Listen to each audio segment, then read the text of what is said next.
You are committed to the business as a good coach would be.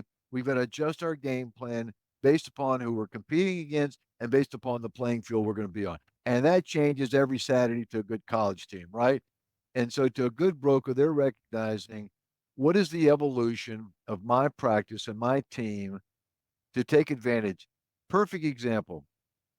When the business moves away from us, the traditional training business, and the nationals are 80% of our business when interest rates are 3, 4, 5% on the last cycle. But when they start shutting down their training, we've got to pivot. So now we pivot to the institutions because they're concerned about occupancy levels. So, what are the tools that we can do to their property managers and their in house leasing people to lease more space in a little more challenging market? Then we start working with more regional firms, more boutiques, and we do a lot of team consulting because some teams have done quite well, like the industrial teams and even some of the capital market teams. They want to even do a bit better. But we have to recognize for me to call on our major accounts that are really very good to us in the great years, they have no budget. I'll have a nice conversation with them, but they're not going to give us any training.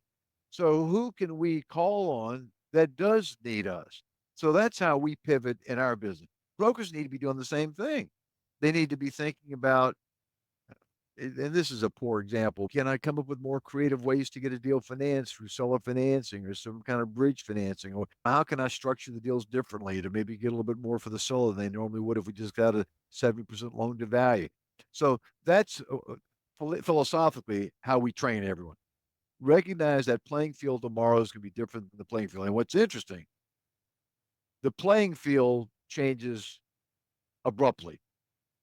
Yeah. There's no one sending you an email a year in advance, even though they do.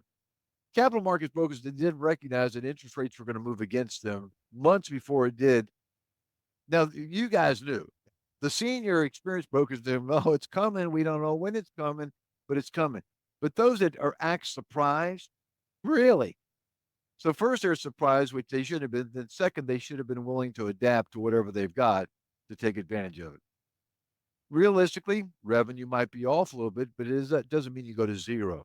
It means what do I do to maybe do 70% of what we did in a great year, but hang in there because I'm committed to the business.